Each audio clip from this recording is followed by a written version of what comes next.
orang miskin, kita kena tolong. Tak payah tunggulah dia miskin sampai kena jadi pengemis. Nampak dia macam susah kehidupan dia, sedekah sajalah. Kalaupun kita tak nak sedekah, jangan halang orang sedekah.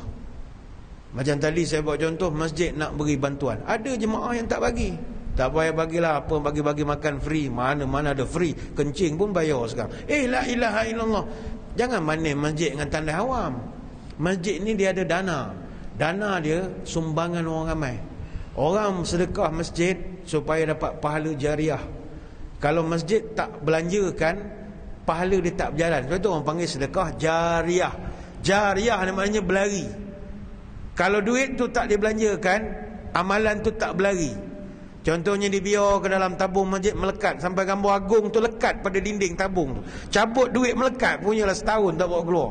Jadi tak berlarilah pahala dia. Tapi kalau buat makan, ta'amil miskin, beri makan orang miskin, dapat pahala. Jadi itu penipu pembohong yang kedua, mereka halang orang nak tolong orang miskin. Dan yang ketiga, yang terakhir,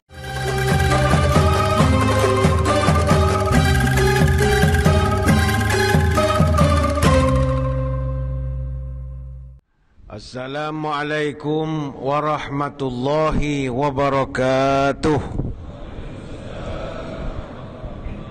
Bismillahilladzi la yadurru ma'asmihi syai'un fil ardi wala fis sama' wa huwas sami'ul alim.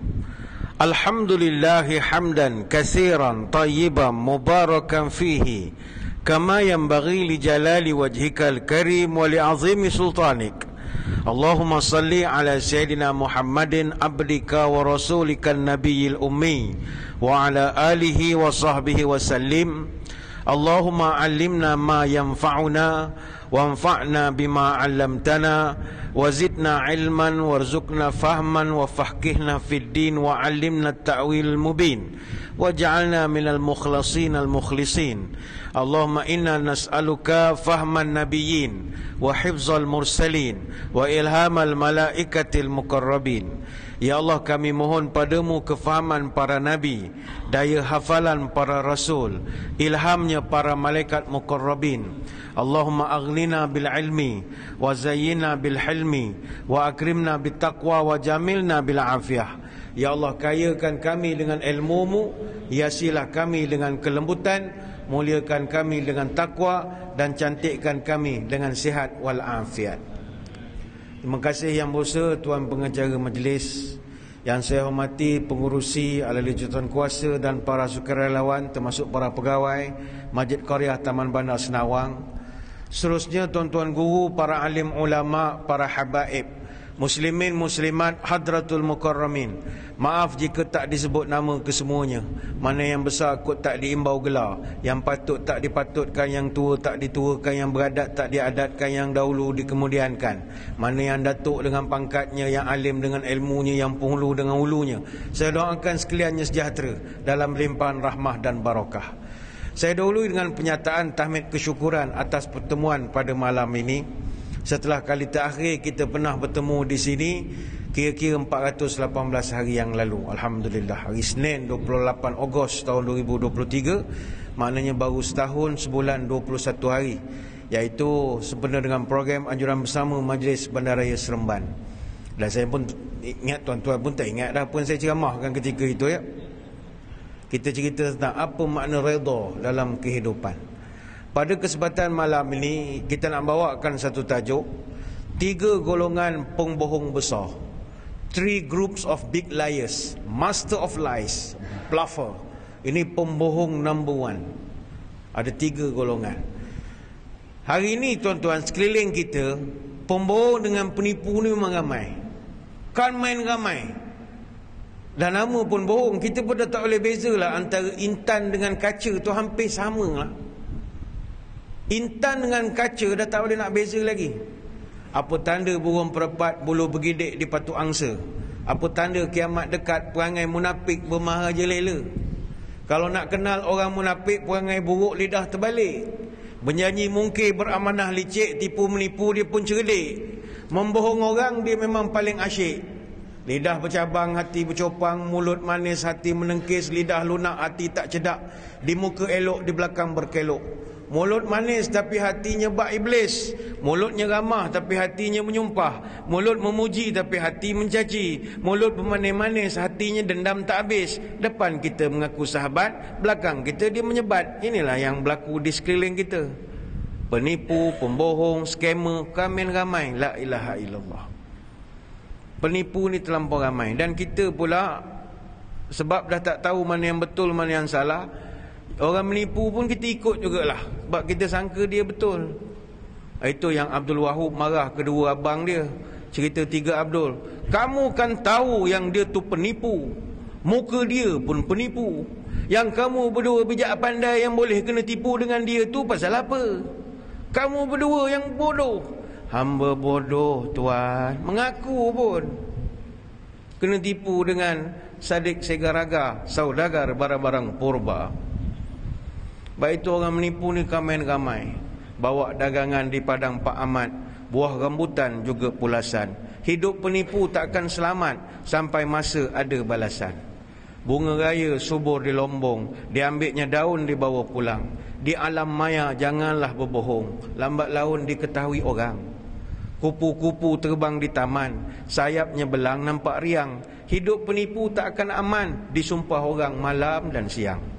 Ikan kerapu beli di pekan, letak di para tangan dicuci. Kalau menipu jadi amalan, hilang saudara, kawan pun benci. Pokok semalu melata di paya, semut bersarang kanan dan kiri. Kalau dulu ramai percaya, tapi sekarang semua kawan-kawan dah lari. Apa sebab? Penipu ramai. Ramai sangat. Kita orang menipu ni tuan-tuan. Kalau kena tipu di Seremban, di Senawang, di Port Dickson tak pelik. Tapi di Mekah pun menipu juga. La ilaha illallah. Tuan-tuan pernah tak kena scam di Mekah? Banyak kali. Scammer dekat mana? Gunting lepas pada sa'i tu kan scammer juga kadang-kadang. Haji Allah, haji botak gunting, gunting botak, botak gunting, gunting gunting. Ya, gunting apa? Gunting, gunting botak, botak, botak. Kita pun ikutlah sampai ke lorong mana dibawanya. Lalah ada satu orang dulu saya pergi haji, orang Senawang juga. Dia kena gunting rambut, kena scam. 100 rial dia kena. Bayar jugalah, dah pakai macam tu, terpaksalah buat. Tak tahu barber tu taruhnya minyak apa dia, padahal nak cukur licin je, tak apa dia taruh, dia kata banyak kerak lah itu. Ini 100 rial dia cas. Nak marah tak boleh, tengah musim-musim haji. Ada yang menipu dekat Padang Arafah pun ada juga. Scam mengambil gambar kita pakai kamera Polaroid tu kan.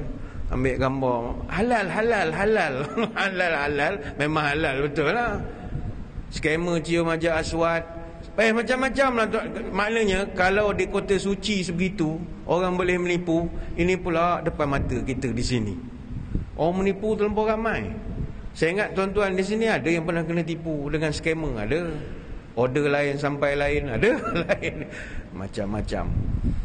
Tapi pada malam ni kita nak menengok macam manakah Allah Ta'ala mengkategorikan pembohong-pembohong ini kepada ada satu kategori disebut sebagai pembohong besar. Kalau scammer tu kita rasa dah membohong dah. Ada 3 golongan dalam Quran yang Allah Ta'ala sebut sendiri. Allah Ta'ala sebut sendiri, ini adalah pembohong besar. Siapakah 3 golongan ini? Ini disebutkan dalam satu surah. Dan saya yakin tuan-tuan semua hafal surah ini. Kalau tak hafal pun familiar lah dengan surah ini. Apakah ayatnya? Bismillahirrahmanirrahim. Ara'aital ladzi yukadzibu biddin fadzalikal ladzi yad'ul yatim wala yahuddu ala ta'amil miskin fawailul lil musallin alladzina hum an salatihim sahun alladzina hum yura'un wa yamna'unal ma'un. Ayat ni popular lah. Mari kita kaji balik. Allah Ta'ala dia bertanya, ara'aital ladzi yukadzibu biddin. Tahukah kamu siapakah orang yang mendustakan hari pembalasan? Kamu tahu ataupun tidak? Fadzalikal ladzi yad'ul yatim. Itulah orang-orang yang mengherdik anak yatim. Wala yahuddu ala ta'amil miskin. Dan mereka juga tidak menganjurkan beri makan pada orang-orang miskin. Celakalah bagi orang-orang yang semayang tapi lalai dari semayangnya, iaitu orang-orang yang riak dan orang-orang yang tidak memberi sedikit pun pertolongan kepada orang yang sepatut mendapatkannya. Ini surah Al-Ma'un ayat 1 hingga 7. Rupanya ayat ni walaupun simple dan kita daripada kecil biasa mendengar, tapi memberi kesan dan bekas kepada diri kita. Allah Ta'ala sebut inilah 3 golongan pembohong number 1. Dari segi pemakaian mungkin bersalut agama, tetapi dia pembohong nombor 1.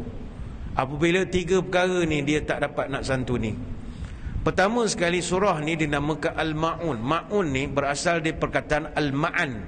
Ma'an ni maknanya sedikit. Ada juga ulama tafsir yang mengatakan dia berasal dari perkataan Ma'unah. Ma'unah ni bukan yang sauk jenyalik itu, tidak. Ma'unah ni maknanya dia banyak.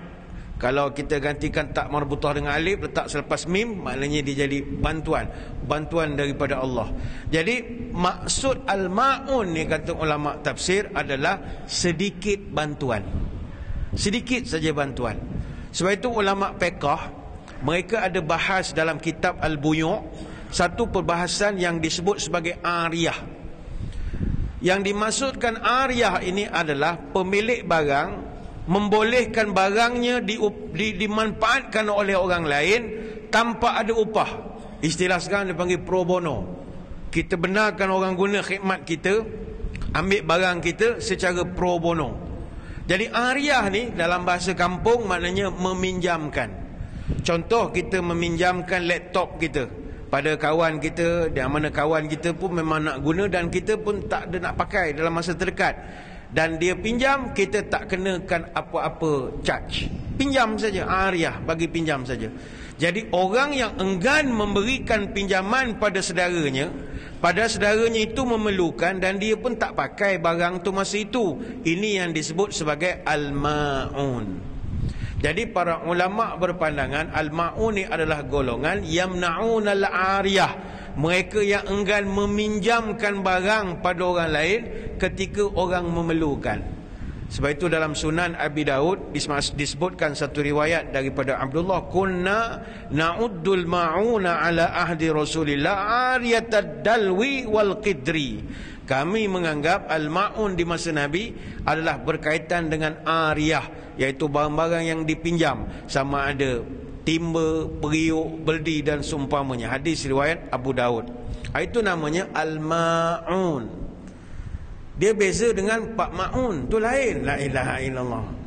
Pak Ma'un cerita lain, tuan-tuan. Pak Ma'un ni jangan buat contoh teladan. Dia kerja baca buku sejarah je.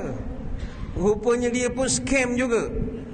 Al-Kisah maka itu cerita Bujang Lapuk ya. Tersebutlah kisah buka-buka, rupa isteri dia dah tukar gambar lain, padan dengan mukanya. Sejarah hang tua, dia kata sejarah hang tua. Banyaklah dia punya sejarah. Akhirnya keluar malam, kata nak pergi ceramah. Saya kata, wah, pakai baju kot apa semua, kemen smart. Rupanya dia pergi malam pesta muda-mudi, joget pula di pesta muda-mudi. Itu Pak Ma'un lain. Tuan-tuan jangan buat contoh. Ini kita Al-Ma'un lain sikit. Agaknya ada kena-mengena Al-Ma'un dengan Pak Ma'un agaknya. Ayat ini, ara'aital ladzi yukadzibu biddin, Allah mulakan dengan pertanyaan. Tuan-tuan sekalian, ayat Quran jarang intro dengan pertanyaan, kecuali ayat ini. Pasti ada rahsia besar. Ara'aital ladzi yukadzibu biddin. Dalam bahasa Arab, pertanyaan ni dia panggil istifham. Mana duduk istifham? Pada hamzah istifham ataupun alif istifham, iaitu perkataan a-ra'aita. Ra'aita satu perkataan, a satu perkataan. A tu maknanya adakah. Sebab itu bahasa Arab ni don't play-play, jangan main-main. Dia ada keunikan. Satu huruf saja boleh bawa maksud lain. Sebab itu kita tak boleh sebut bila takbir, kata Imam Syafi'i, Allahu Akbar, batal semayang. Bayangkanlah. Apa sebab batal? Kerana ada maksud. Itu maknanya adakah. Jadi bila kita tersalah menyebut, dia jadi sepatutnya Allah Maha Besar, dah menjadi adakah Allah Maha Besar. Kan engkau berani pula tanya, dah lah datang semayang, engkau tanya pula aku, adakah Tuhan besar? Kan kena pandang peti. Jadi A tu walaupun A. Ara'aital ladzi yukadzibu biddin. Adakah ataupun tahukah, apa juga bentuk pertanyaan. Ara'aital ladzi yukadzibu biddin. Yukadzibu ni menipulah. Ad-din ni apa artinya? Ad-din kata para ulama tafsir adalah hari kiamat ataupun hari pembalasan. Ada juga ulama tafsir yang mentafsirkan dengan maksud agama. Jadi ada yang berpandangan ayat ni nak menceritakan siapakah pembohong dalam agama. Ada juga tafsir begitu. Boleh ditafsirkan siapa pembohong atau tidak mempercayai hari kiamat pun boleh juga. Jadi penggunaan hamzah istifham pada awal ayat menunjukkan makna insya istifham li at-ta'ajjub, untuk menunjukkan keheranan. Tujuannya Allah Ta'ala nak memberikan tanda tanya kepada kita. Dia kalau baca dalam video editing dia panggil hook. Hook ni kita buat intro untuk jadikan orang tu terpaksa nak tengok juga video itu. Kita clickbaitkan dia.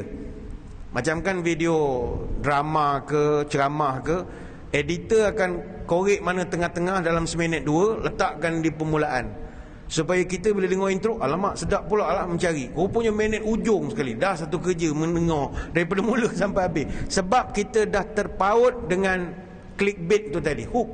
Jadi di dalam ara'aital ladzi, kata ulama tafsir, dia juga clickbait. Tahukah kamu siapa pembohong besar? Nak tahu. Dia jadi begitu. Kita jadi nak tahu. Jadi kita pun membaca. Ini keindahan ayat Quran. Baik. Siapakah pembohong-pembohong besar ini? Number one, fadzalikal ladzi yad'ul yatim. Nombor satu sekali, itu adalah orang yang selalu mengherdik anak yatim. Dalam Al-Quran Allah guna kalimat yad'u, ada sabdu. Makna asalnya adalah menolak. Kalau ada sabdu menunjukkan perbuatan menolak dengan tangan, dia ada lagi kasar lagi. Kalau setakat menolak dengan mata, mulut, isyarat. Tapi kalau yad'u ada sabdu, maknanya menolak dengan tangan. Contoh, kita tengah duduk, anak yatim datang, kita tolak dia tepi. Ataupun dia nak datang jumpa dengan orang besar, kita tolakkan dia, anak yatim. Anak yatim tuan-tuan, don't play-play, jangan main-main. Anak yatim ni kalau kita tak santuni, kita ni dipanggil pembohong dalam agama. Walau kopiah putih, pakai serban lagi, tapi kalau tak cakna dengan anak yatim, benci anak yatim, itu pembohong utama. Sebab itu bersyukurlah tuan-tuan pada malam ini yang Allah Ta'ala beri peluang untuk jaga anak yatim. Bersyukur tuan-tuan semua masuk surga sekali dengan Nabi. Orang yang jaga anak yatim ni pahalanya besar, bukan sikit-sikit punya pahala. Sebab buat baik pada anak yatim ni, dia salah satu amalan, dia panggil amalan muta'addi. Amalan muta'addi.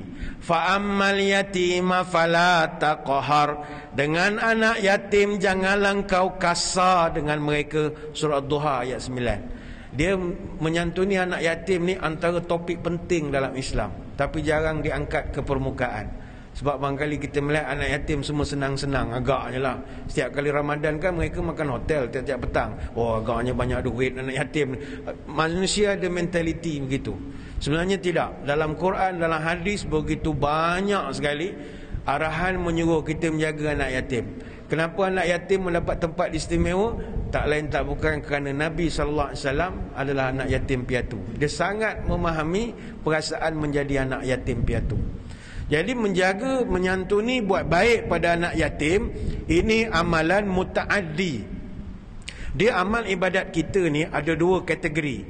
Pertama dia panggil amalan qasir. Satu lagi dia panggil amalan muta'addi. Amalan qasir ni amalan yang hanya beri manfaat kepada diri kita sendiri. Contoh pergi umrah tiap-tiap bulan, memang baguslah, tapi muka kita ialah dapat pahalanya, tak ada orang lain. Pangkau engkau memanglah engkau bagus. Ni bukan marah tuan-tuan pergi umrah, tidak. Tapi kalau dah banyak kali, hadiahkanlah jiran tetangga pula, ataupun budak-budak kat office pergilah. Muka kita tiap bulan, immigration Saudi tu pun dah kenal. Ajar sign je dah banyak bulan muka kita. Ni contoh. Amalan qasir ni amalan yang hanya dapat poin manfaat untuk diri sendiri. Ada pula amalan muta'addi. Amalan mutaaddi ni amalan yang memberi manfaat kepada orang sekeliling kita. Ulama bincangkan mana lebih afdal, amalan qasir ataupun amalan mutaaddi. Para ulama khususnya fuqaha mengatakan bahawa amalan mutaaddi lebih utama dari amalan qasir. Apa sebab? Amalan mutaaddi manfaatnya ramai boleh dapat. Amalan qasir hanyalah untuk diri kita sendiri. Antara dalil yang dijadikan sandaran adalah hadis man da'a ila hudan kana lahu minal ajri mislu ujuri man tabi'ahu la yanqusu zalika min ujurihim syai'ah. Siapa yang menunjuk kepada kebaikan, dia akan dapat pahala orang yang ikut ajakan atau tunjukkannya itu tanpa mengurangkan pahala sedikit pun. Hadis riwayat Muslim. Artinya ibadat yang ada kait dengan orang tu buat baik, kita pun akan dapat juga. Jadi menjaga, meraih, merawat, menyantuni anak yatim adalah amalan mutaaddi. Tuan-tuan sekalian, Nabi SAW sangat meraihkan anak yatim. Ini kalau ceramah Mauludur Rasul pun saya ingat jarang diangkat kisah-kisah bagaimana Nabi sangat menyayangi anak-anak yatim. Anak yatim ni siapa? Adakah kita yang dah tua ni pun anak yatim juga? Ini kena diperbetulkanlah definisinya. Anak yatim ni kata ulama dalam Mawsu'ah Fiqhiyah Al-Kuwaitiyah, al-yatima bi annahu man mata abuhu wa huwa dunul bulugh li hadithi la yutma ba'da al-ihtilam. Anak yatim ini adalah orang atau anak yang ditinggal mati bapanya. Mana bapa meninggal. Kalau mak meninggal, bapa ada lagi, tidak kategori anak yatim. Ini dalam pekoh, bukan kira dalam JKM punya takrifan. Itulah kebajikan punya takrifan lain. Takrifan pekoh, anak yatim adalah anak yang kematian bapa. Kalau kedua-dua meninggal, itu lagi power lah dia punya status dia. Tapi kalau bapa meninggal, itu anak yatim. Dan anak yatim ini wahwa dunul bulugh adalah anak yang masih belum baligh. Kalau dah umur 50-an, itu bukan anak yatim lagi dah tuan-tuan. Itu bukan anak yatim. Sebab berdasarkan hadis, la yutma ba'da ihtilam. Tidak ada status yatim sekiranya anak ini telah pun bermimpi basah. Ini dalam hadis. Sebab itulah Ummu Sa'id bin Murrah Al-Fihri radhiyallahu anha menyebutkan, Nabi sampai-sampai mengatakan, ana wa kafirul yatimi fil jannati kahataini au kahadhihi min hadhihi syakka Sufyan fil wusta awil lati yalil ibhamu. Nabi pernah menyebut, aku dengan orang yang menjaga anak yatim di dunia, nanti dekat surga, nanti aku dengan orang ini, Nabi angkat tangan dia, ditunjuk dua jari, jari telunjuk dengan jari tengah. Dia kata, aku dengan orang yang jaga anak yatim dalam surga ini macam. Nabi goyang-goyangkan jari dia. Artinya nak tunjukkan begitu rapat sekali. Ini hadis riwayat Imam Bukhari. Tuan-tuan yang jaga anak yatim, tak kira anak saudara ke, anak kawan ke apa ke, tuan-tuan esok jadi kawan Nabi dalam surga. Ini special tuan-tuan. Kawan Nabi dalam surga, ini special. Sebab Nabi ni surga dia first class. Surga dia first class. Kita ni manggali surga yang bawah-bawah sajalah. Surga kan ada banyak lapis. Bawah sekali surga khuldi, itu disebut dalam surah Furqan ayat 15. Atas sikit surga Maqamul Amin. Atas lagi Darul Muqammah. Atas lagi Darussalam. Atas lagi Ma'wa, Na'im, Adnin. Dan alas sekali, first class sekali adalah Firdaus. Jadi Nabi kita duduk first class. Kita yang jenis tak berapa rajin ibadat ni manggali duduk yang paling bawah lah. Paling bawah. Kita ni tak masuk neraka pun syukur lah. Dapat masuk surga walaupun bawah sekali pun syukur, alhamdulillah. Tapi lagi syok kalau dapat masuk surga dengan Nabi. Tuan-tuan, masuk surga dengan Nabi ni action tuan-tuan. Kita kalau jalan dengan VIP pun action dah kita. Kan main action, jalan belakang menti besar, jalan mengiring tuanku, mengepok jalan ni. Itu pun ikut orang hebat di dunia. Bayangkan berjalan dengan Nabi di akhirat. Jadi antara orang yang boleh dapat kelebihan itu adalah orang yang menyantuni anak-anak yatim. Sebab itulah kalau kita melihat dalam sejarah, orang-orang dahulu mereka memang begitu nak sangat masuk surga dengan Nabi. minta macam-macam nak mengejas cara-cara nak dapat masuk syurga sekali dengan Nabi. Itu yang Nabi berikan tips bagaimana nak masuk syurga sekali dengan dia. Ada satu kitab nama Murafaqatu Rasulullah SAW fil Jannah, bagaimana nak menjadi kawan Nabi dalam syurga. Buku ni atau kitab ni tulisan Dr. Mahran Mahir Usman. Ada 8 hadis sahih. Salah satunya adalah menyantuni anak yatim. Tuan-tuan sekalian, Nabi SAW dia ni sangat belas dengan anak yatim. Ada satu kisah Nabi menyantuni anak-anak arwah sepupu dia. Arwah sepupu Nabi nama Ja'far bin Abi Talib, abang kepada Sayyidina Ali radhiyallahu anhu. Ja'far ni meninggal mati syahid dalam perang Mu'tah. Perang Mu'tah ni berlaku tahun 8 Hijrah. Ja'far ni dia abang pada Ali. Dia tua daripada Sayyidina Ali, tua 10 tahun. Jadi Ja'far ni ada satu gelaran, dia panggil Ja'far Al-Tayyar. Kenapa dia panggil Ja'far Al-Tayyar? Dia memiliki 2 sayap dalam syurga. Ja'far Al-Tayyar. Dan kata para ulama, Ja'far ni merupakan orang yang memang mirip sekali dengan baginda Nabi dari segi rupa dan juga akhlak. Kalau orang nak menengok Nabi, tengok pada Ja'far ini. Rupa parasnya hampir sama, cara berjalan dia, perangainya pun hampir sama. Jadi dipendekkan cerita, dalam perang Mu'tah, Ja'far ni terkorban. Bila dia meninggal, Nabi SAW ziarah anak-anak dia, anak-anak arwah. Nabi datang, Nabi panggil, "Ud'u ilayya bani akhi." Panggil semua anak-anak sepupu aku, "Mai sini, mai sini, mai sini, mai. Mai sini, mai sini, mai. Wa abna'u Ja'far hum Abdullah wa Muhammad wa Aun." Anak Ja'far ni ada 3. Nama Abdullah, Muhammad dengan Aun. Nabi pun tengok. Nabi tengok anak yatim, bapak dah meninggal, dengan rambut kusutnya, rambut apa dengan comok-comoknya. Nabi pun panggil, "Mai sini, mai sini. Anak sepupu mana?" 3 orang, beraturlah 3 orang sekali. Dengan rambut dah panjang-panjang. "Ud'u ilayyal halaq fa'amara bihalqi ru'usina." Panggilkan tukang gunting sekarang, tukang cukur, panggilkan, potongkan rambut budak-budak ni. Ini perangai pak saudara baguslah, pak saudara sepupu. Panggil orang, guntingkan. Muka ni comok-comok ni, baju bagi cantik sikit. Kemudian Nabi bersabda, "Amma Muhammadun fasyabihu ammina Abi Talib, wa amma Abdullah fasyabihu khalqi wa khuluqi." Kata Nabi, ini yang nama Muhammad ni, Muhammad bin Ja'far. Dia anak dia tadi kan ada 3, Abdullah, Muhammad dengan Aun. Nabi kata, ni Muhammad bin Ja'far, ini muka engkau sama dengan pak saudara kami nama Abu Talib. Engkau dengan atuk engkau sama muka, dia kata. Kau muka sama macam atuk engkau. Abdullah, engkau punya rupa dengan perangai sama macam uncle punya perangai. Muka kita pun sama, handsome. Budak-budak ni pun sukalah.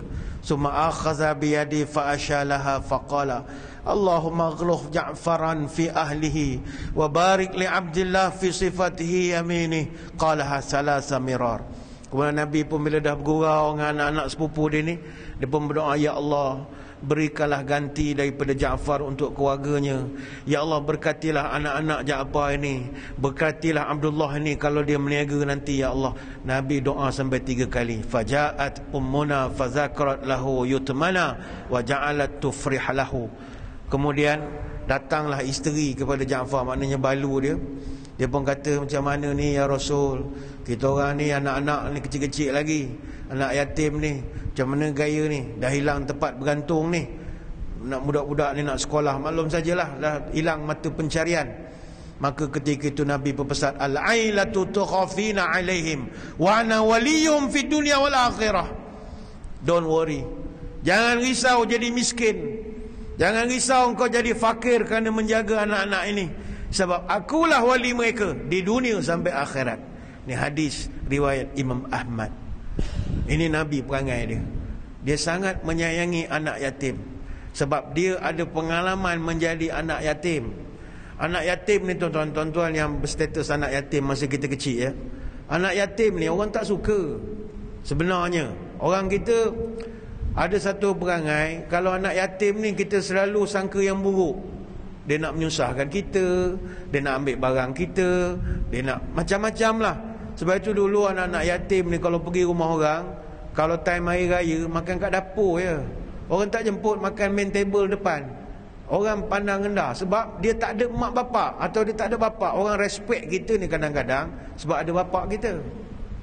Itu sebablah kita menengok ada orang bila dia ni dah tak ada mak bapak, orang dah tak respect dia lagi, orang tak meraihkan dia lagi. Mak bapak ni mustahak menyebabkan orang jadi hormat kepada kita. Sebab itulah anak yatim ini jangan diherdik. Apatah lagi kau makap duit dia, lagilah haramnya. La ilaha illallah. Awak pak saudara diberi amanah jaga anak ni sampai umur 20 misalnya. Dia bahannya rolling duit atau benda mak bapak arwah tu. Dia belinya Alphard lah, dia beli Belfire lah, dia beli apa. Kau jangan masuk neraka nanti. Ini duit amanah. Jangan makan harta anak yatim. Sebab itu orang yang memakan harta anak yatim ancamannya besar. Sebab itu Allah perintahkan jangan dekati harta anak yatim kalau kau tak pandai uruskan. Wala taqrabu malal yatimi illa billati hiya ahsan. Jangan kau menghampiri harta anak yatim melainkan dengan cara terbaik untuk engkau mengawal dan mengembangkannya. Surah Al-Isra ayat 34. Ramai sekarang orang dia buka tempat pusat anak yatim, tapi nak manage duit tak pandai. Akhirnya kelang kabut, huru-hara. Buka rumah anak yatim ni tuan-tuan memang bantuan hari-hari orang tahu. Saya ramai kawan buka pusat anak yatim, celik mata buka akaun bank, hari-hari orang bank in. Sebab orang suka anak yatim. Tapi kau tak pandai manage duit, akhirnya kong kali kong begitu saja. Lah buka restoran ni contoh. Ni buka restoran pula lah. Jangan ni duit harta anak yatim. Banyak lagi nak diterangkan, tapi saya ingat kita beri laluan dulu kepada azan isyak yang akan masuk sebentar lagi. Jadi tuan-tuan semua jangan ke mana-mana, kita akan kembali lagi selepas ini. Muslimin muslimat yang dirahmati Allah sekalian, kembali kita menyambung syarahan bulanan kita malam ini, dan kita sedang membahaskan tajuk 3 golongan pembohong besar ataupun pendusta. Sebelum kita menyambung pengajian ataupun syarahan, kita mohon izin daripada jemaah untuk menganjakkan sedikit pelaksanaan solat isyak berjemaah bagi memberi peluang saya menghabiskan huraian pada malam ini. Hadirin hadirat sekalian, jadi ini yang pertama, pembohong agama dalam hidup kita, dalam keliling kita ini adalah orang yang tidak suka pada anak yatim. Jadi tuan-tuan semua jangan ada perangai itu. Doa pada Allah. Kita pergi masjid bagus dah, tapi dengan anak yatim kita herdik dia, kita marah dia, jangan. Itu bukan sifat yang bagus. Kerana kita tak pernah jadi anak yatim, kita takkan faham perasaan menjadi anak yatim. Nabi sangat memahami. Sebab itu Nabi bila masa kecil, masa dia baby, mak dia nak cari orang menyusukan dia. Kan orang Arab dulu budaya hantar susuan keluar supaya dia dapat suasana environment yang kekampungan lagi, lebih segar. Tapi ketika orang-orang daripada kampung datang cari job di bandar, tak ada orang yang nak mengambil Nabi kita sebagai anak susuan. Apa sebab? Sebab Nabi tu anak yatim. Orang akan kata, kalau ambil siapa nak bayar gaji aku? Bapak dia dah meninggal, mak dia bukan ada kerja. Jadi ramai orang tak nak menyusukan Nabi kita ketika itu. Kecualilah Halimatus Sa'diyah, dia jatuh cinta bila melihat Nabi masa tu baby, dan cerita itu sejarah kita tahulah. Anak yatim ni kesian tuan-tuan. Orang selalu anggap kita tak ada kemampuan dan macam-macam lah. Jadi kalau tuan-tuan ada yang dah semangat malam ni, tahniah lah kita ucapkan. Kita beritahulah pada bincang dengan isteri, mungkin hari Senin ni pergi sekolah menengah, sekolah rendah lah, sekolah menengah dah tua-tua dah tu, pergi sekolah rendah, jumpa dengan guru besar lah. Cakap guru besar, cikgu saya ni baru dengar ceramah hari Sabtu baru ni, ada rasa insaf sikit lah, nak pergi masjid rajin, tak rajin sangat, tapi dia menyebut pasal menolong anak yatim. Jadi saya rasa bolehlah saya nak menolong anak yatim. Jadi begini, saya minta senarai anak-anak darjah 1, darjah 2, darjah 3, berapa orang anak yatim yang memang tak ada bapak. Jadi orang ni saya niatkanlah, kalau dia makan di kantin, makanlah saya bayar. Tiap-tiap bulan tu saya bayar dekat. Ini bagus tuan-tuan, besar pahala kita. Nak mengambil bela di rumah kita pun tak ada di rumah, kan mati begitu je anak orang. Jadi baiklah tuan-tuan sponsor makan. Ini bagus. Jangan bagi YB buat asyik dia masuk surga, kita nak masuk surga ke? Tuan-tuan pergi pergi kat kantin, makcik ni budak-budak ni anak yatim, dia orang makan, dia nak tapau 8 pun tak apa bayar lah. Bulan-bulan hantar bil saya bayar. Makcik jangan makap pula, tu bohong agama juga namanya. Jangan nipu pula. Bincang lah tuan-tuan. Baguslah bagi makan budak-budak. Suka dia makan. Kalau tak dia nak makan, dia tengok anak orang makan lah sedapnya, dia ada mak bapak kan. Dia tak ada nak makan.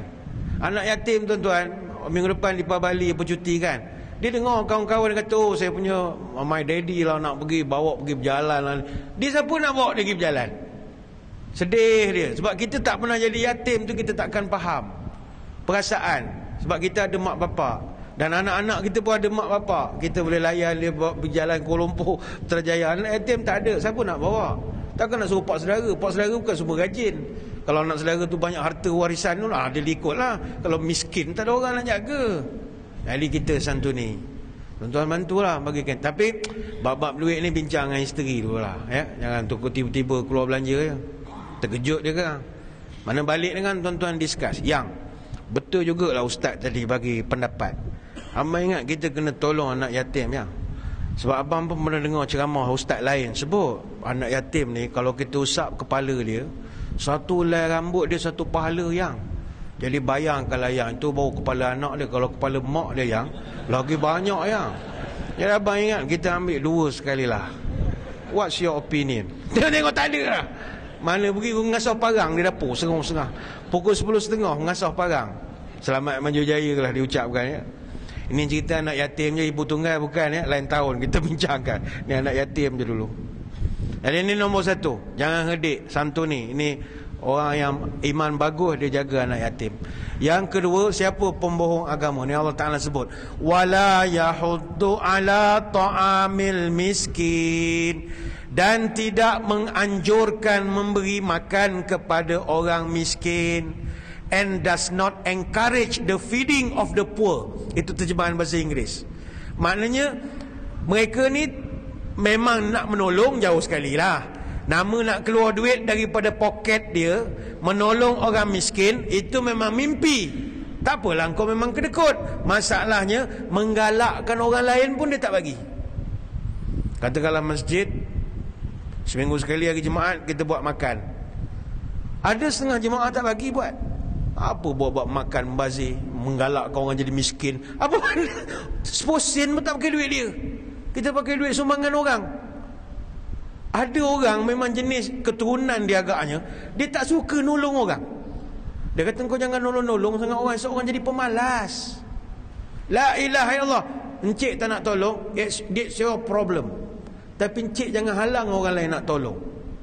Wala Yahud. Yahud ni kalau dalam bahasa Arab ni bukan Yahudi, dia dot. Yahud maknanya menggalakkan.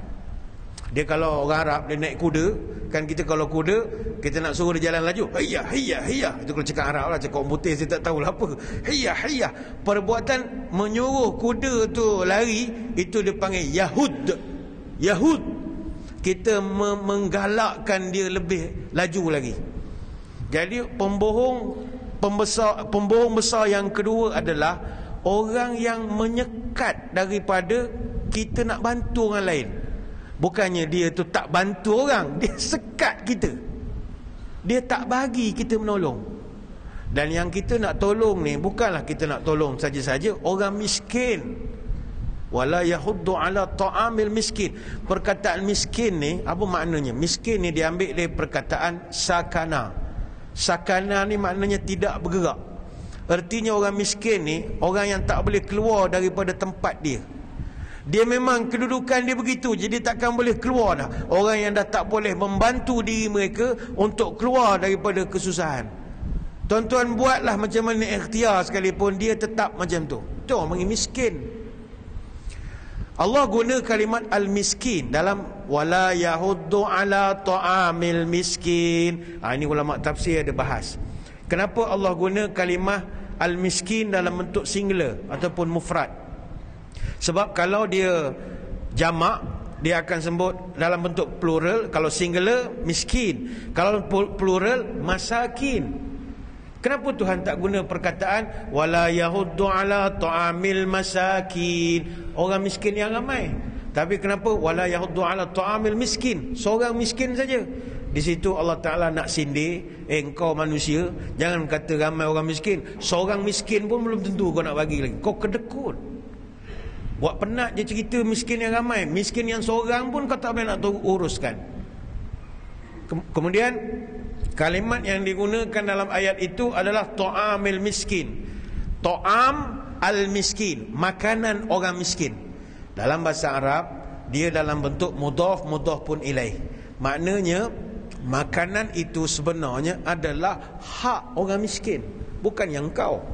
Maknanya makanan tu kepunyaan orang miskin. Maksudnya dari segi bahasa, Allah tidak kata berilah makanan kepada orang miskin, tetapi Allah kata berilah makanan orang miskin. Apa erti? Memang makanan tu mereka punya. Makanan tu Allah beri kepada mereka melalui engkau.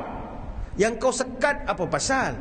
Aku bukan bagi engkau, aku bagi pada orang miskin melalui engkau. Makanan tu memang makanan dia. Yang kau sekat tu apa hal? Apa cer? Aku bukan bagi engkau, memang bagi dia. Soalan begitu. Sebab itu Tuhan kata ini memang penipu punya tok lebay lah agaknya. Kopiah besar, janggut panjang, kau boleh sekat orang miskin makan. Itu bukan duit kau. Aku yang bagi rezeki kepada orang miskin. Wala yahuddu ala ta'amil miskin. Apa yang kau sekat? Itu Tuhan marah betul. Jadi tuan-tuan sekalian, kita dengan orang miskin pun sama. Don't play.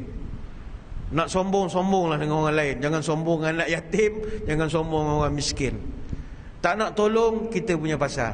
Tapi jangan herdik, jangan hina. Sebab orang miskin ni adalah golongan yang akan wujud selama-lamanya. Walaupun pemerintah nak buat macam-macam lah, bajet baru ni kan nak kemiskinan sifar lah, hapus, takkan hapus. Satu perkataan kalau wujud dalam Quran kekal sampai kiamat. Lagi belum kiamat, perkataan miskin tu wujud. Maknanya orang miskin akan tetap wujud sampai bila-bila. Mungkin boleh ditingkatkan pendapatan per kapita lah, gedebang, tetapi akan tetap ada orang miskin. Sebab itu dalam Quran, kategori orang yang layak terima bantuan dalam Quran direkodkan secara terperinci dalam surah Al-Baqarah ayat 273, supaya kita ni jangan terlampau kedekut. Pertama sekali, siapa kategori orang kita nak kena tolong? Golongan fakir miskin yang memang dah habis usaha dah dan mereka takkan berjaya. Lil fuqara'il ladzina uhsiru fi sabilillah la yastati'una darban fil ard. Sedekah itu adalah untuk fakir miskin yang mana mereka ni tidak berupaya untuk keluar daripada kemiskinan itu. Dia kan ada setengah orang, bila dia tengok orang miskin, dia pun marah pada orang miskin. Engkau orang ni malas kerja, itulah kau jadi miskin. Cuba kau rajin. Tengok aku, kalau aku malas, aku pun tak macam ni, kau tahu.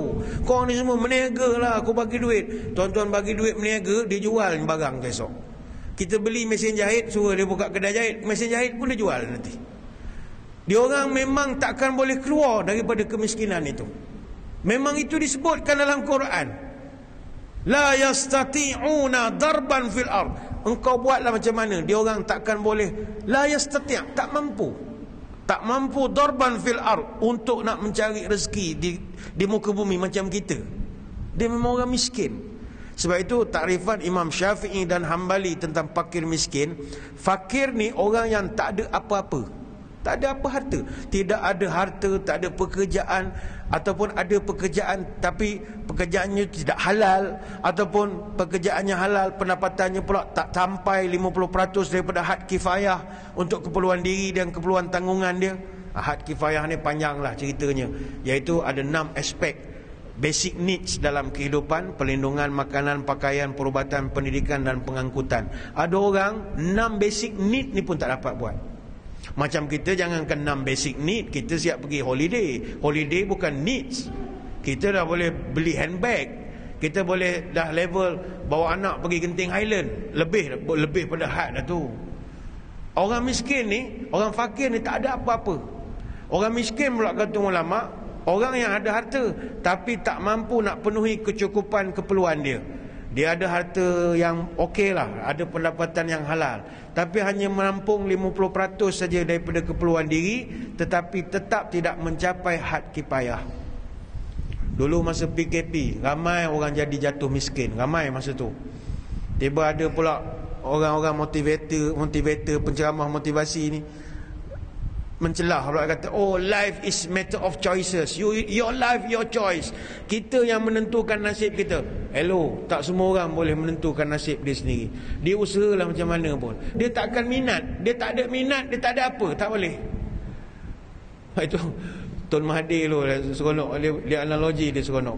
Dia tu orang Melayu ni, kita tak boleh bagi dia ikan, kita kena bagi dia pancing, mata kain dengan pancing, baru dia boleh survive. Kalau kita duk bagi ikan saja sampai bila dia nak berjaya, dia kata. Tapi kalau dah bagi pancing, dah bagi umpan, dah bagi ikan, dah bagi kail apa semua, jangan biar. Tiap-tiap hari kena kejut.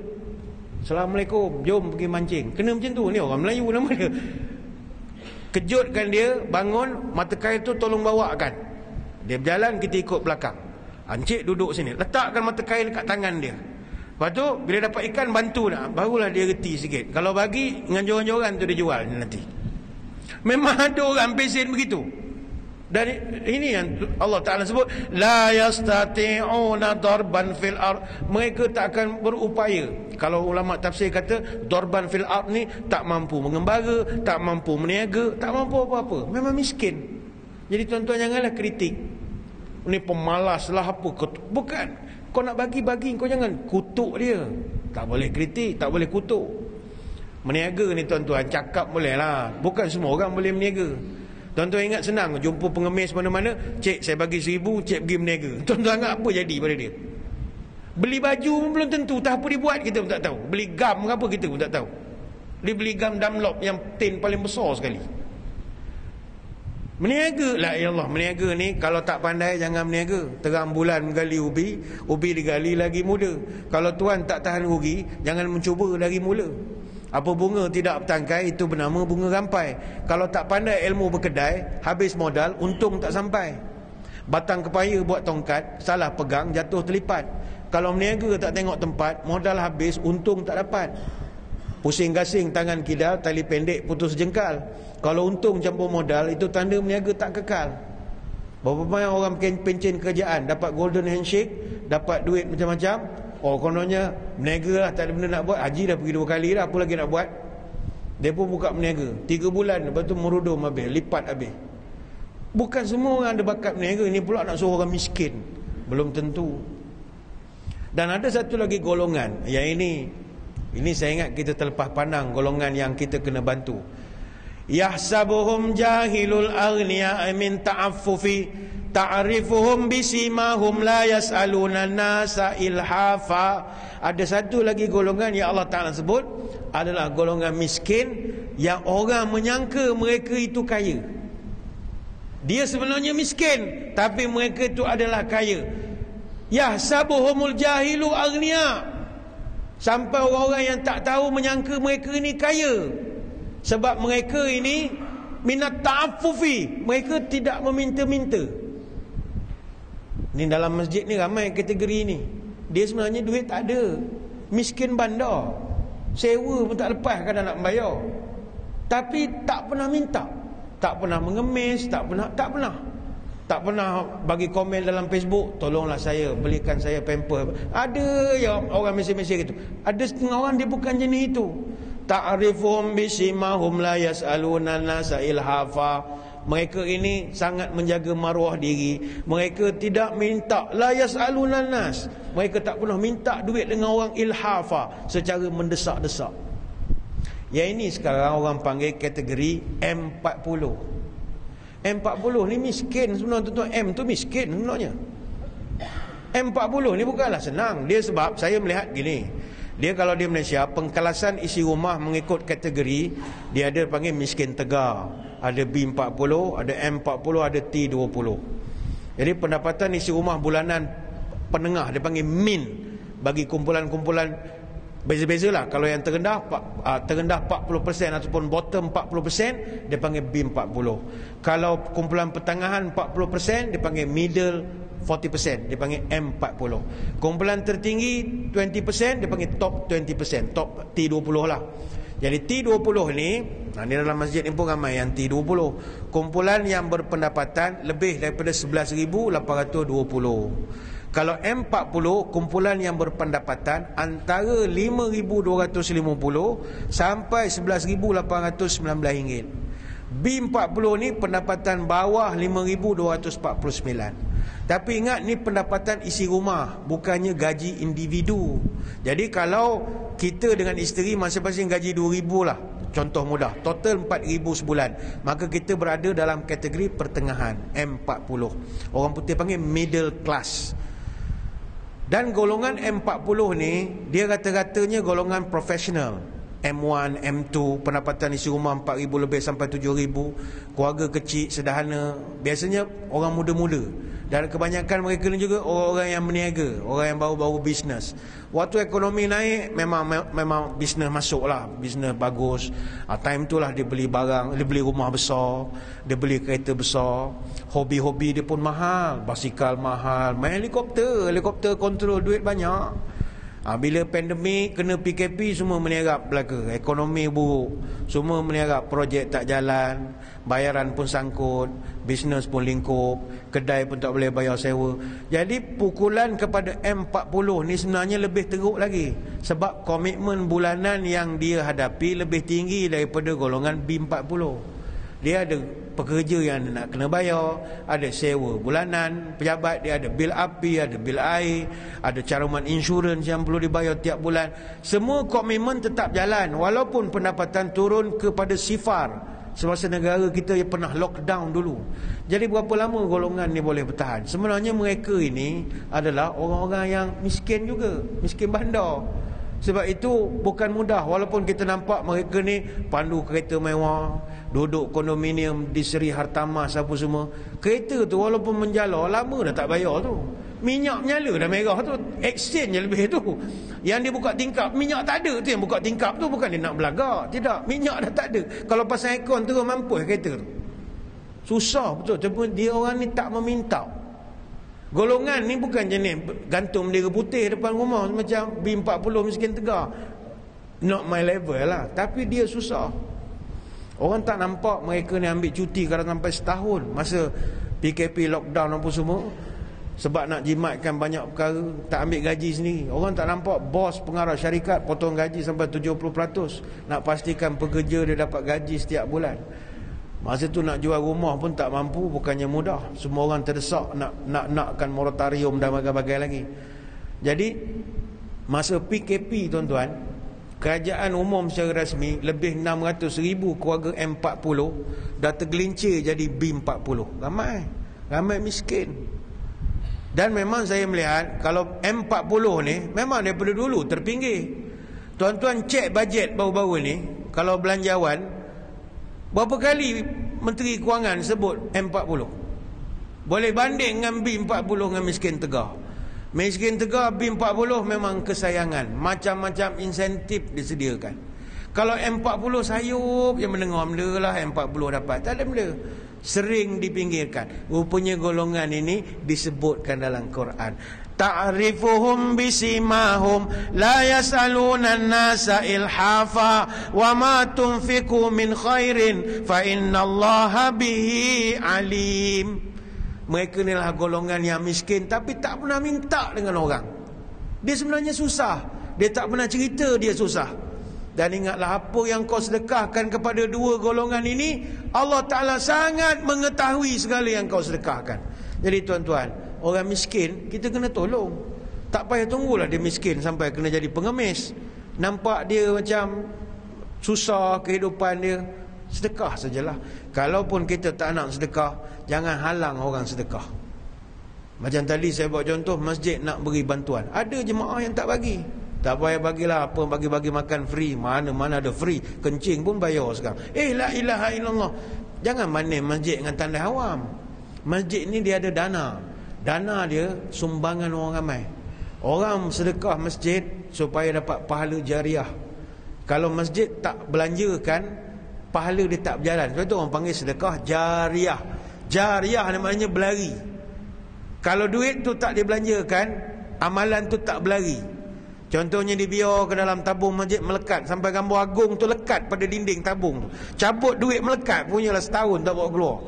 Jadi tak berlarilah pahala dia. Tapi kalau buat makan, ta'amil miskin, beri makan orang miskin, dapat pahala. Jadi itu penipu pembohong yang kedua, mereka halang orang nak tolong orang miskin. Dan yang ketiga, yang terakhir, siapakah penipu besar pada pandangan Allah?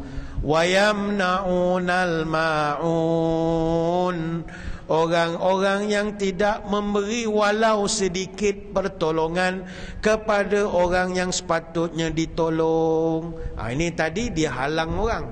Yang ketiga, dia sendiri haji bakhil bin lebay kedekut. Payah tuan-tuan kita berdoa kepada Allah, janganlah jadi orang bakhil kedekut ni. Tapi kedekut ni kalau dari segi falsafah, antara kedekut dengan bakhil, bagus kedekut lagi. Sebab orang kedekut ni dia lain. Apa beza dia? Orang kedekut ni, duit dia orang lain tak merasa, tapi dia bergaya. Maksudnya dia ni kalau makan di kedai, kata lepas main subuh, kita kan mengetih. Orang masjid kan suka mengetih lepas subuh, minum ramai-ramai. Dia ni time minum ramai-ramai, tapi time bayar kan lagi basuh tangan. Kau main lama dia main air. Rupanya dia malas nak bayar. Padahal dia pencen jusasi. Contoh.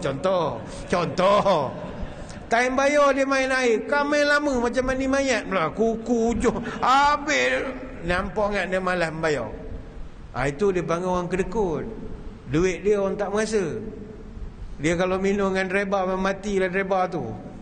Meja lain makan, letih. Tapi dia bergaya. Kereta dia bergaya, handphone, iPhone baru beli. Dia memang bergaya lah, bergaya. Tapi orang tak merasa. Itu dia panggil kedekut. Bakhil lain. Bakhil ni, dia ni duit dia memang orang lain takkan merasa. Okey lah. Tapi yang lebih parah lagi, jangankan orang lain, dia sendiri tak merasa duit dia. Duit dia sendiri tak rasa. Ni orang bakhil. Dia pergi cocok duit di bank, keluar. Dia cocok 100, keluar 100. Keluar je duit tu bercakap dengan dia. Siapa suruh keluar, masuk balik. Garis bawah. Tukar mesin sebelah, masuk balik 100. Padahal duit dia.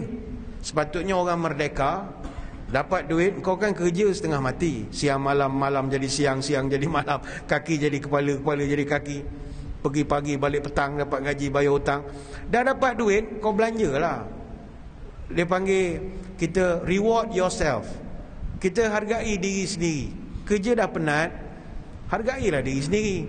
Pergi urut ke, pergi cuci kepala, cuci rambut ke, pergi spa ke kalau orang perempuan, buat muka-muka ni apa semua, facial. Reward yourself. Pergi shopping ke, belilah benda-benda yang patut. Tak. Orang bakhil ni tidak. Dia dijajah oleh duit dia sendiri. Walaupun dia duit paling banyak, dalam bank pun ada, dalam tabung haji dia 100,000, tapi dia pakai kereta paling buruk sekali dalam negeri. Dalam negeri, bukan dalam kampung tu. Paling buruk. Ini contoh. Kereta antik lain tuan-tuan, kereta buruk lain. Di sebut je lah, di Kuantan dulu ada seorang dia meninggal dah. Polis cerita ke saya, polis trafik. Dia, Ustaz, awak perasan tak kapten sekian? Dia kapten meninggal dah. Perasan? Dia ni pakai kereta buruk tuan-tuan. Dia pencen kapten askar. Tuan-tuan boleh teka lah kapten berapa gajinya. Pencen. Dia pakai kereta. Polis cerita, kami ni punya takut nampak dia. Kalau nampak kereta dia dekat traffic light dekat Tanjung Lumpur tu, kau traffic light besar situ kan, kami kalau nampak je kereta dia, kami akan sekat laluan lain bagi kereta dia jalan. Setara dengan raja tu. Apa sebab? Kereta dia rupanya tak boleh tunggu lampu merah lama. Kalau tunggu lama berasak. Kereta dia kata lama.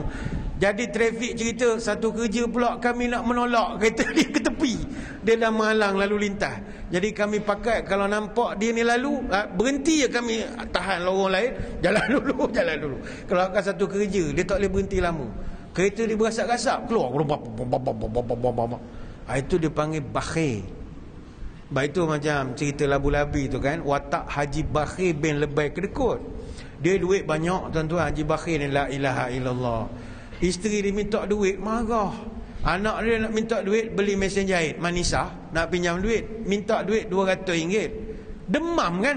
Terus demam. Demam. Bapa apa pesen begitu, anak sendiri berkira. Habislah itu sindiran pada masyarakat. Lepas itu Nabi doa, jangan jadi bakhil. Ya Allah, jauhkan minal jubni wal bukhli. Daripada jadi penakut dengan jadi bakhil. Jadi orang yang bakhil kedekut ni, yamna'unal ma'un. Dia payah nak bagi peluang. Janganlah tuan-tuan. Kita dah pergi masjid bagus, sembahyang jemaah, campur masyarakat. Tinggal tambah bagus sikit lagi, jom belanja orang. Jangan kedekut. Tapi ini pula satu kelebihan. Siapa yang belanja orang masa dia tengah kedekut, itu pahala besar. Wah, ini lagi bagus.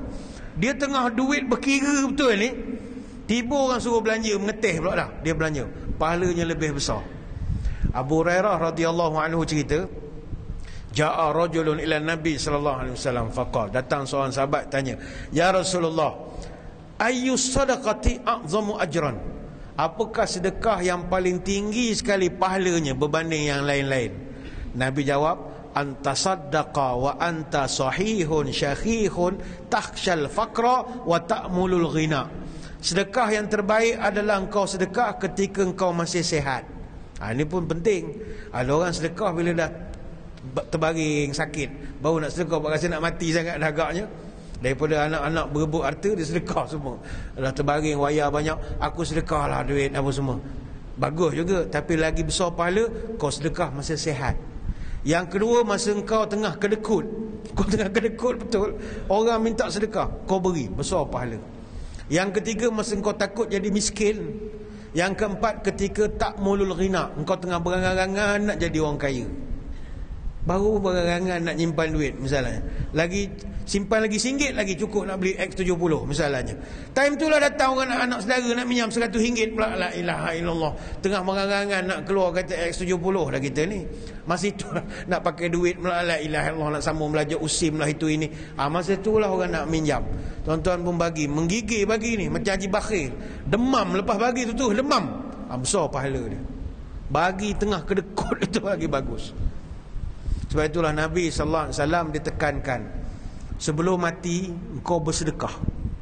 Man qala la ilaha illallah ibtigha' wajhillah khutima lahu biha dakhala al-jannah.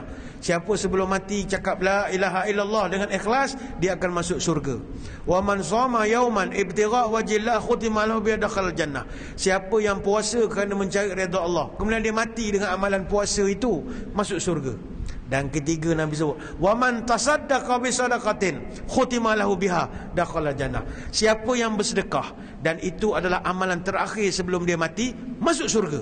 Hadis riwayat Ahmad. Contoh tuan-tuan balik ni Kang, sambil baring buka telefon, buka Facebook, lalu iklan infak masjid misalnya, sumbangan masjid bla bla bla bla bla. Sila klik RM100, RM200, RM20, RM5, nombor akaun apa kita. Okey juga kalau aku sedekah ni, pup sedekahlah RM20, ada kedekut sikit kan, bagilah RM20, pup RM20. Tapi ikhlas, tak ada nak share dengan orang, hari ni aku telah sedekah RM20, tak ada. Memang kita dah nak tidur dalam tu, sedekah, pup sedekah. Takdir pukul 3 kan tuan-tuan meninggal dunia, contoh. Jadi sedekah itu tadi menjadi amalan terakhir sebelum kita mati, maka tuan-tuan akan dapat masuk surga. Masya Allah. Ini hadis riwayat Imam Ahmad. Sebab itu Junaid Al-Baghdadi dia pernah sebut, ada 4 amalan kalau kau buat, Allah angkat kau punya darjat, walaupun kau bukan ulama, walaupun kau bukan ahli ibadah. Arba'un tarfa'ul abda ila a'la darajat wa in qalla ilmuhu wa amaluh. Ada 4 amalan boleh angkat darjat. Nombor 1, al-hilmu wat-tawadu' was-sakha' wa husnul khuluq. Nombor 1, lemah lembut, sopan santun. Kita jadi orang yang lemah lembut lah, polite, cakap lemah lembut. Yang kedua, tawadu', tidak sombong. Yang ketiga, sakha', suka bersedekah pada orang. Dan yang keempat, husnul khuluq, selalu berakhlak mulia.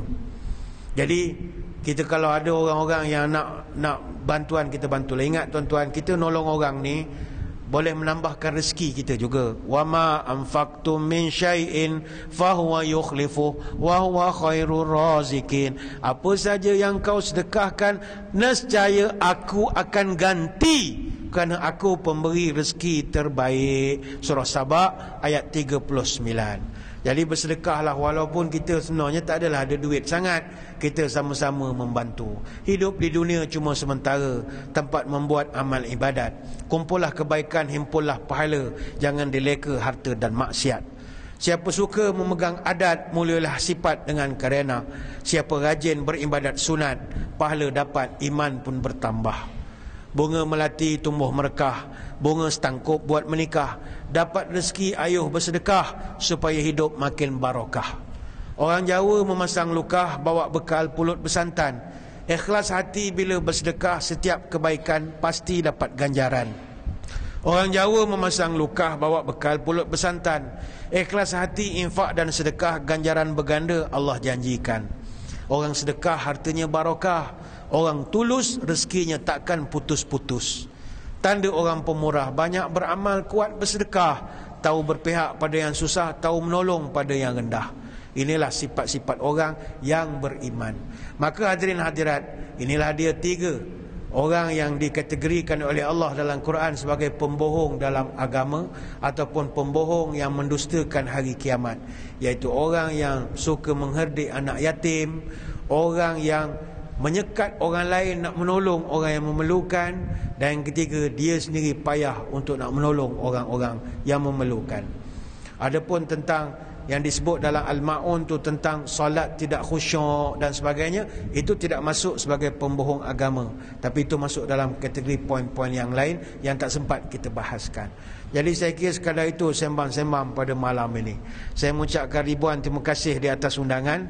Mohon maaf sebarang kekurangan. Moga-moga bertemulah kita pada lain-lain kesempatan. Sebelum berpisah, marilah kita sama-sama menadah tangan berdoa. Moga majlis diberkati ilahi hendaknya. A'udzubillahi minasyaitanirrajim. Bismillahirrahmanirrahim. Alhamdulillahirabbil wassalatu wassalamu ala asyrafil anbiya'i wal mursalin wa ala alihi wa sahbihi ajma'in. Allahumma tawil umurana wa sahih ajsadana wa nawir qulubana wa thabit imanana wa ahsin a'malana wa wasi' arzaqana wa ilal khairi qarribna wa anil syarri ab'idna wa qdi hawaijana fid din wad dunya wal akhirah innaka ala kulli syai'in qadir.